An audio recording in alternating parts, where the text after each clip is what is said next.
Good morning to all of you. आज हम लोगों का पार्ट 4 का वीडियो है। पार्ट 1, 2 और 3 में हम लोग आप सभी लोगों के साथ पीपल के बारे में डिस्कस कर लिए थे। कंप्यूटर सिस्टम में आ गए, उसके बाद हम आप लोगों से हार्डवेयर के बारे में डिस्कस किए थे, इनपुट डिवाइसेस के बारे में डिस्कस किए थे एंड प्रोसेसिंग डिवाइसेस के बारे में भी डिस्कस कर लिए थे। आज हम लोग डिस्कस करने जाएंगे आप सभी लोगों के साथ डेटा स्टोरेज डिवाइसेस के बारे में। तो आइए शुरू करते हैं। डेटा स्टोरेज डिवाइसेस को हम लोग मेनली दो पार्ट में तोड़ सकते हैं। एक हो गया आपका प्राइमरी मेमोरी, मेन मेमोरी, जिसको हम इंटरनल मेमोरी भी बोल सकते हैं, और एक हो गया आपका सेकेंडरी मेमोरी। तो प्राइमरी मेमोरी को हम क्या बोल सकते हैं? इंटरनल मेमोरी, ठीक है ना। और प्राइमरी मेमोरी, मेन मेमोरी जो है इंटरनल मेमोरी, उसको फिर से हम दो पार्ट में तोड़ सकते हैं। एक हो गया आपका रोम, एक हो गया आपका रैम। रोम का पूरा नाम क्या होता है? रीड ओनली मेमोरी होता है, और रैम का रैंडम एक्सेस मेमोरी होता है। तो आइए और एक चीज लिख लेते हैं।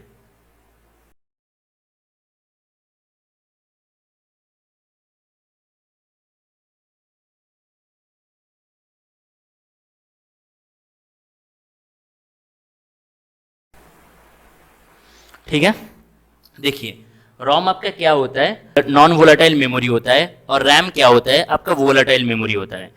तो वोलेटाइल और नॉन वोलेटाइल मेमोरी क्या होता है? नॉन वोलेटाइल मेमोरी वो मेमोरी होता है जिसका content remain intact even in absence of power supply. मतलब अगर आपका कंप्यूटर, आपका पीसी पावर सप्लाई की वजह से कभी शट डाउन हो जाए, तो आप क्या देखेंगे? जितना भी डेटा, इंस्ट्रक्शन, सॉफ्टवेयर आपका रोम पे सेव होगा वो कभी इरेज नहीं होगा। लेकिन रैम के साथ क्या होता है?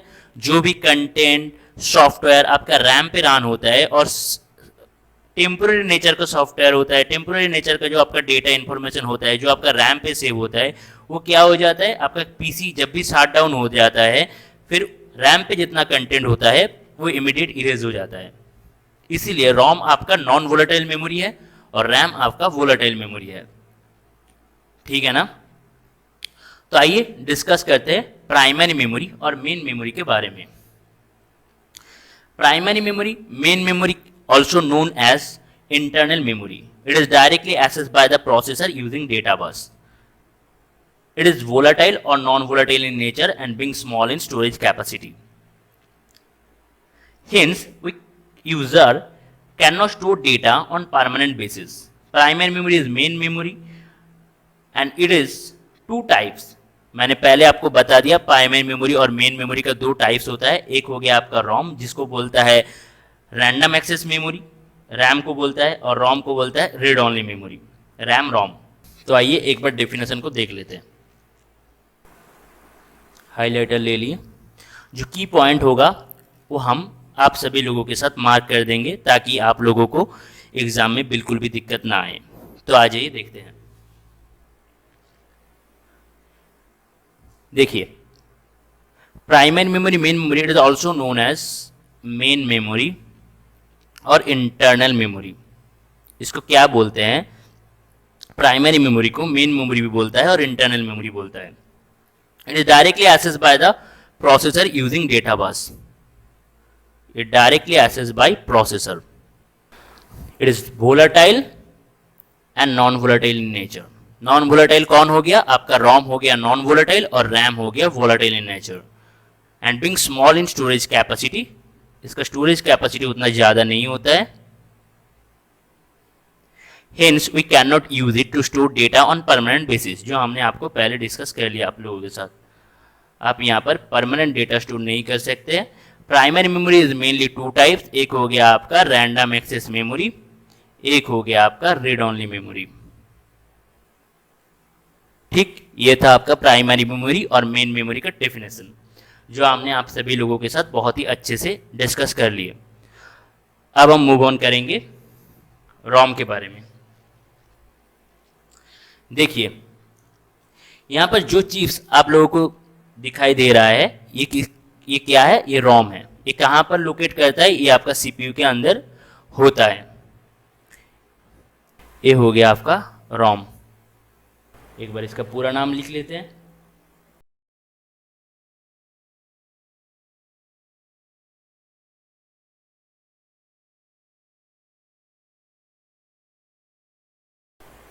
रॉम, इसका पूरा नाम हो गया आपका रीड ओनली मेमोरी। ठीक, आ जाइए।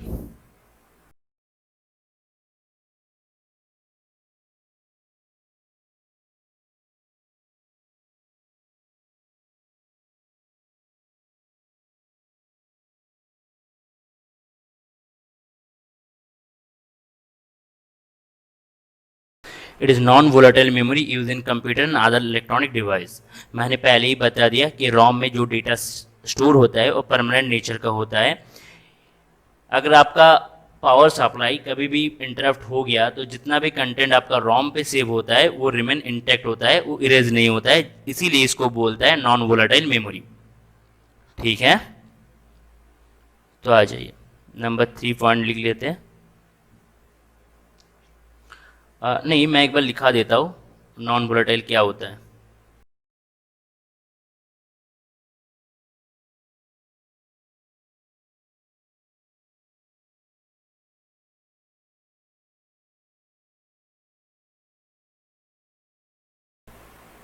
नॉन वोलेटाइल क्या होता है? Content remain intact even in absence of power supply. ठीक है, अजय अब 3 नंबर पॉइंट लिख लेते हैं। Information can be read only and not modified.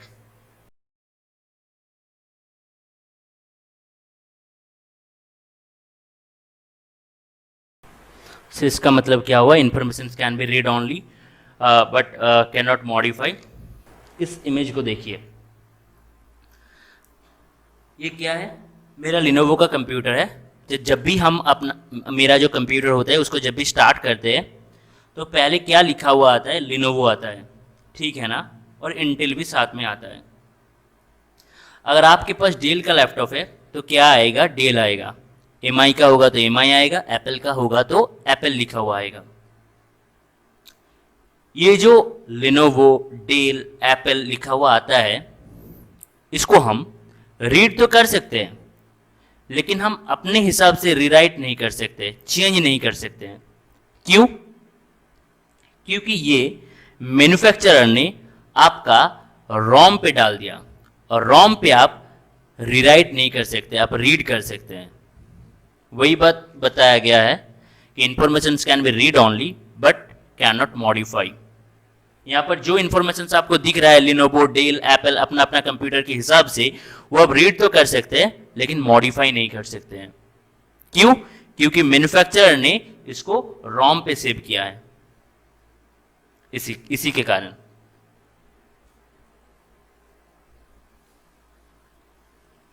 आइए नेक्स्ट पॉइंट लिखते हैं।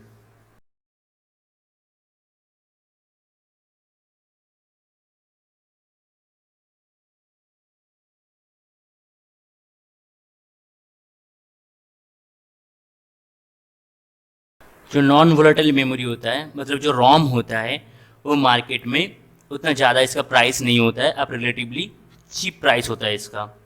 ठीक है, वही बताया गया है। और स्लोअर इन स्पीड होता है, इसका स्पीड उतना ज़्यादा नहीं होता है।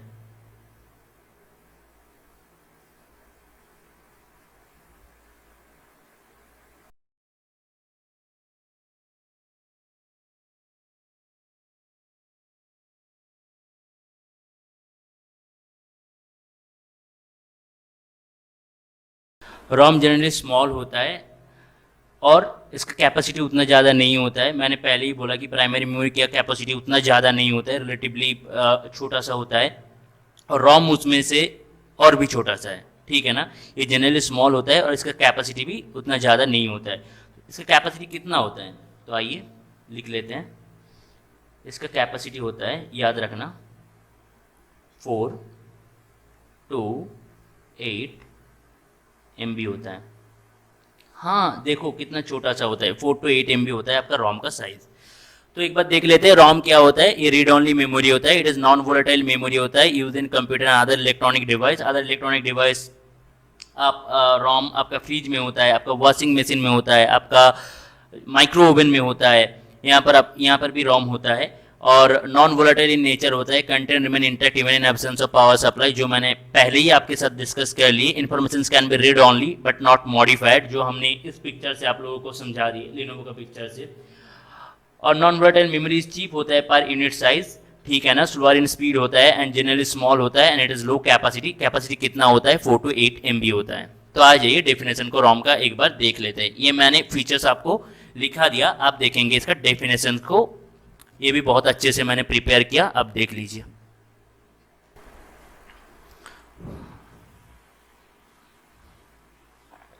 तो आ जाइए उठा लेते हैं highlighter. Read only memory, it is a type of non volatile memory. ये बार बार आएगा। Use in computer other electronic device, non volatile memory content remain intact even in absence of power supply, जो मैंने पहले आप लोगों को समझा दिया और लिखवा भी दिया। Remain intact, content remain intact even in absence of power supply. This is used to store small amount of information that is rarely changed during the life of the system। जैसे कि लिनोवो कभी change करना भी नहीं चाहिए और manufacturer ने आपको इसीलिए इसको रोम पे स्टोर करके देता है ताकि आप लोग इसको ऑल्टर नहीं कर सकते, ठीक है। ये ROM store such instructions that are required to start a computer. ROM में परमानेंट नेचर का जो डेटा होता है वो स्टोर होता है और ROM store such instruction that required to start a computer. ROM content BIOS, ये एक बहुत इंपॉर्टेंट चीज होता है बायोस, इसको समझाएंगे हम। Basic input and output system. BIOS कहां पर होता है? रोम पर होता है। It is also known as boot loader. ये क्या होता है? रोम का काम क्या होता है? बेसिकली आप जब कंप्यूटर स्टार्ट करते हैं तो आपका कंप्यूटर लाइक रॉक होता है जिसका कंप्यूटेशनल पावर 0 होता है। बायोस परफॉर्म होने के बाद आपका कंप्यूटर का जो कंप्यूटेशनल पावर होता है वो सुपर हो जाता है, सुपर कंप्यूटेशनल पावर हो जाता है। Rock to super computational power होने के बीच में क्या होता है? बायोस होता है। बायोस क्या करता है? जो रोम में होता है इसका काम यही होता है कि आपका कंप्यूटर जब स्टार्ट होता है तो आपका कंप्यूटर पे जितना भी हार्डवेयर होता है लाइक कीबोर्ड, माउस, आपका प्रोसेसर, ठीक है ना, इसको क्या करता है, आपका कौन सा प्रिंटर आपका उसके साथ कोई प्रिंटर आपका अटैच हुआ है कि नहीं है कंप्यूटर के साथ, ये कौन चेक करता है? इसको रोम चेक करता है। तो इसी को बोलता है बायोस। इसको चेक करने के बाद आपका कंप्यूटर स्टार्ट होता है, तो इसको बायोस बोलता है। जो basic input and output system होता है, चेक करने का जो प्रोसीड्यूर होता है, it is also known as boot loader. इसको बूट लोडर भी बोलते हैं। When you to get start up your PC, then bootloader program is loaded into RAM and it controls all the activities of your computer systems. ROM chips are not only used in your computer but also other electronic devices, washing machine, micro oven, refrigerator, AC, आपका और भी बहुत सारा जितना भी होता है आपके इलेक्ट्रॉनिक्स, मैक्सिमम में कैलकुलेटर में भी रोम होता है, ठीक है ना। देखिए information can be read only but not modified. हम लिनोवो को पढ़ तो सकते हैं लेकिन मॉडिफाई नहीं कर सकते क्योंकि ये रोम पे सेव होता है। नॉन वोलेटाइल मेमोरी होता है जो आपको आगे भी आपको बहुत बार बता चुके हैं। चिप पर यूनिट साइज होता है, स्लोअर इन स्पीड होता है, स्पीड इसका उतना ज़्यादा नहीं होता है, लो कैपेसिटी होता है जिसका कैपेसिटी 4 to 8 MB होता है, ठीक है। तो आ जाइए अब देखते हैं रोम कितना टाइप का होता है। तो चलिए देखते हैं रोम कितना टाइप का होता है। देखिए जनरली रोम 4 टाइप का होता है। पहले एमरोम आया, उसके बाद पीरोम, उसके बाद ईपीरोम, उसके बाद डबल ईपीरोम। एक का ड्रॉबैक्स पूरा करने के लिए दूसरा, तीसरा, उसके बाद चौथा आया, ठीक है ना। एमरोम क्या होता है? एमरोम हो गया आपका मार्क्स रोम जो आपको दिख रहा है यहां पर, देखिए एमरोम हो गया आपका मार्क्स रोम, ठीक है। पहले इसके बारे में थोड़ा सा लिख लेते हैं, लिखते लिखते हम समझ भी लेंगे। चलिए शुरू करते हैं। ये क्या हो गया? मैंने बोला पहले एमरोम आया, उसका ड्रॉबैक्स को पूरा करने के लिए पी रोम आया, उसके बाद ईपी रोम आया, उसके बाद डबल ईपी रोम आया। ठीक है, तो एम रोम क्या हो गया? It is the very fast ROM. तो चलिए लिख लेते हैं।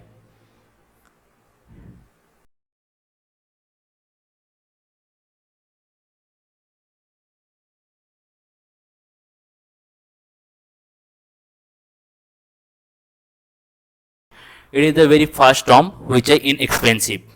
ये सबसे पहला रोम था जिसका प्राइस ज़्यादा नहीं था, ये रिलेटिवली चीप प्राइस में आपको मिलता है। नंबर 2 पॉइंट,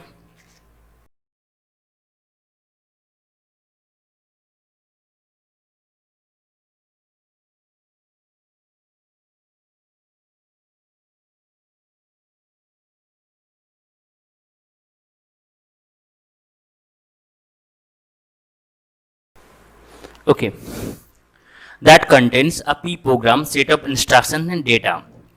देखिए, मार्क्स रॉम में मैन्युफैक्चरर ने पहले से ही जो P program date set of data and instructions होता है उसको लोड कर देता है, जिसको आप मॉडिफाई और रीराइट नहीं कर सकते हैं। ठीक है ना? तो मार्क्स रॉम क्या हो गया? आपका फास्ट रॉम हो गया विच आर रिलेटिवली इनएक्सपेंसिव होता है, that contain P program set of instructions and data. कौन स्टोर करता है? मैन्युफैक्चरर ने पहले से ही स्टोर कर देता है। ठीक है, अब आ जाइए प्रोग्रामेबल रीड ओनली मेमोरी। नाम से ही पता चलता है कि ये क्या है? प्रोग्रामेबल है। हाइलाइटर एक बार ले लेते हैं और इसको एक बार मार्क कर देते हैं। प्रोग्रामेबल रीड ओनली मेमोरी, जिसको हम प्रोग्राम कर सकते हैं।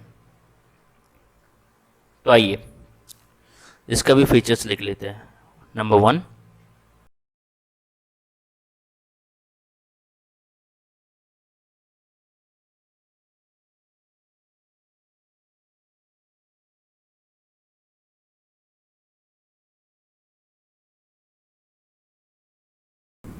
can be modified only once by the user, that is one time programmable ROM।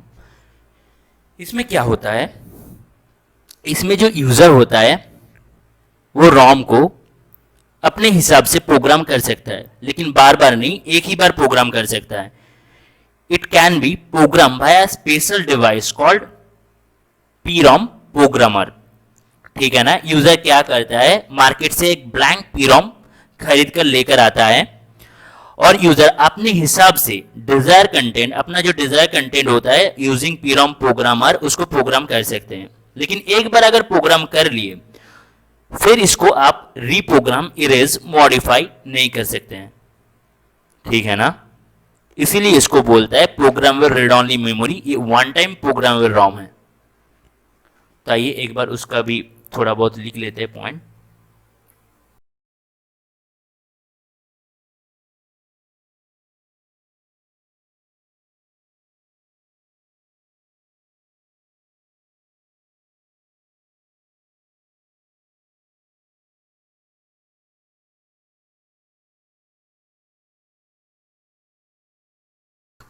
लिख दिए, it can be program by special device called PROM programmer.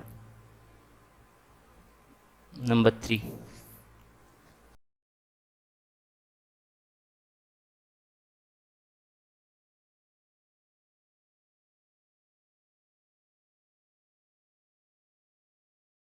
ठीक है, देखिए एक बार और डिस्कस कर देते हैं। PROM is programmable read only memory, it can be modified only once by user, one time programmer ROM इसको बोला जाता है। It can be programmed by a special device called PROM programmer, user by a blank PROM and enters desired content using PROM programmer, and it can program only once and is not erasable। User क्या करता है? Market से एक PROM, blank PROM खरीद कर ले आता है और अपने हिसाब से इसको प्रोग्राम कर सकता है। एक बार अगर ये प्रोग्राम हो गया तो आप इसको इरेज नहीं कर सकते, इट इज नॉट इरेजेबल। पहले क्या आया? MROM जो होता है आपका मार्क्स ROM, उसके बाद क्या आया? PROM जो होता है programmable read only memory. PROM का ड्रॉबैक्स को पूरा करने के लिए और एक ROM आया, उसको क्या बोलते हैं? EPROM। EPROM क्या हो गया आपका? Erasable and programmable read only memory.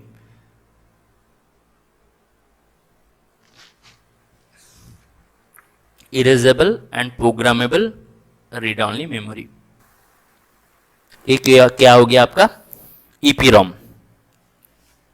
इसमें क्या होता है सर, इसमें instructions can be store multiple time. इसमें आप अपना इंस्ट्रक्शन मल्टीपल टाइम स्टोर कर सकते हैं, उसको इरेज भी कर सकते हैं। कैसे करेंगे? Using a strong ultra violet light, जिसको हम यूवी लाइट बोलते हैं। Instructions can be stored multiple time. Written instructions can be erased and rewrite by using a strong ultraviolet light. ये होता है लेकिन काम डिफिकल्ट होता है, उतना आसान नहीं होता है। तो आइए इसका भी लिख लेते हैं। उठा लेते हैं pen. Number 1,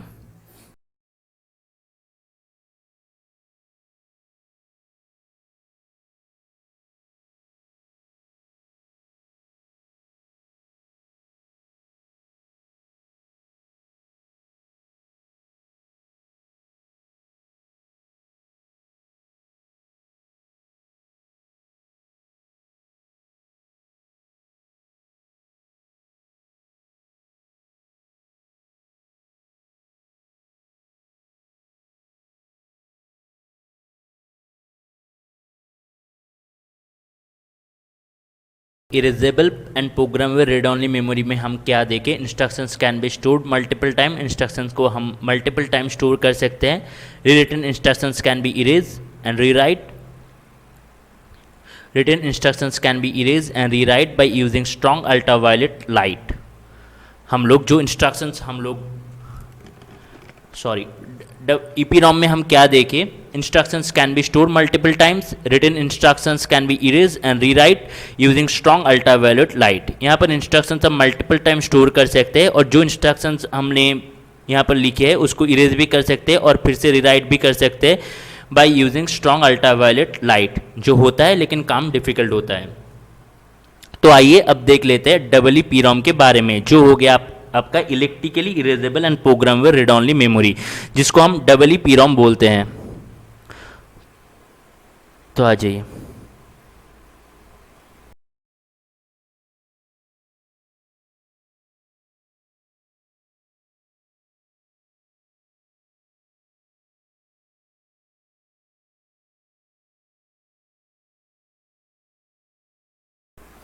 allow its entire content to be electrically erased and then rewritten electrically।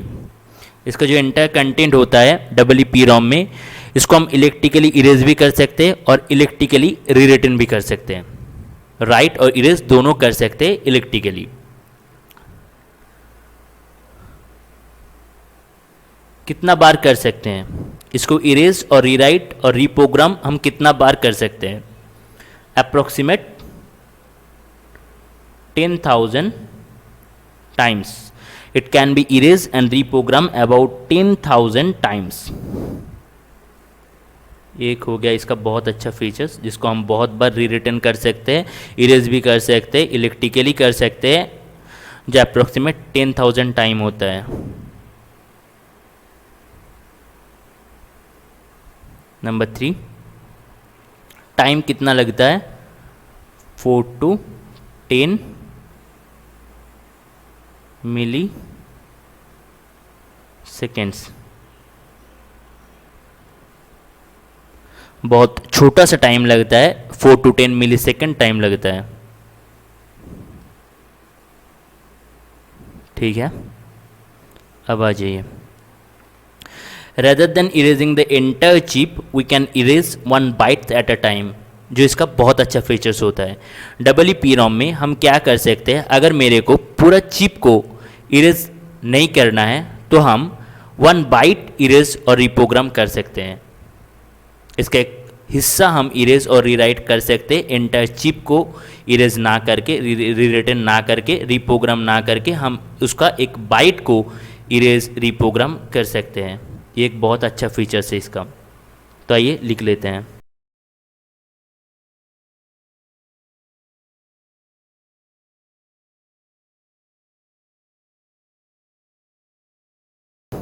Rather than erasing the entire chip, we can erase 1 byte at a time।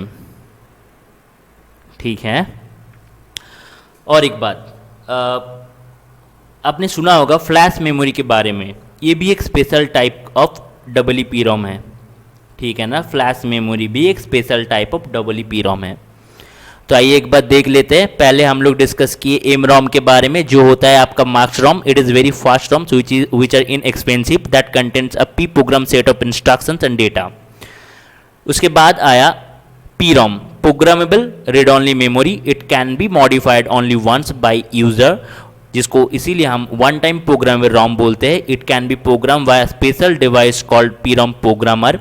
User by a blank PROM and enters desired content using PROM programmer. It can be programmed only once and it is not erasable. अगर एक बार इसको आप programme कर लिए तो आप दोबारा से इसको इरेज नहीं कर पाएंगे।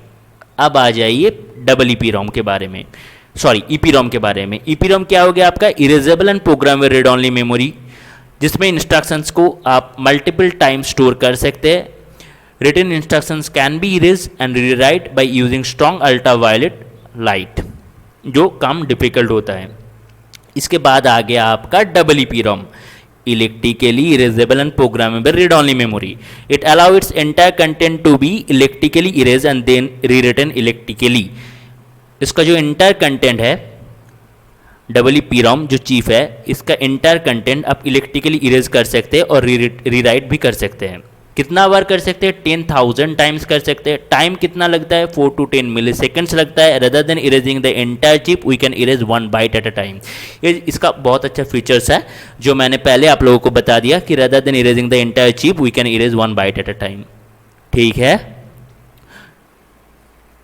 तो आज का क्लास इतना ही था, इसके आगे हम नहीं बढ़ते हैं। आज का क्लास यहीं पर ख़त्म करते हैं। आप लोगों से मिलते हैं नेक्स्ट क्लास में। तब तक के लिए आप लोगों को क्या करना है, मेरा जो YouTube channel bread water and finance है उसको सब्सक्राइब करना है, जो बेल आइकॉन है उसको उसमें क्लिक करना है, ताकि आपको इन्फॉर्मेशन हमेशा मिलता रहे। जो भी हम वीडियो अपलोड करें आप सभी लोगों तक वो तुरंत पहुंच जाए। तब तक के लिए मेरे साथ जुड़े रहने के लिए आप सभी लोगों को बहुत सारा धन्यवाद, बहुत सारा प्यार। आप लोगों से मिलते हैं नेक्स्ट क्लास में, जो हम लोगों का 5th क्लास होगा। तब तक के लिए bye bye and thank you all.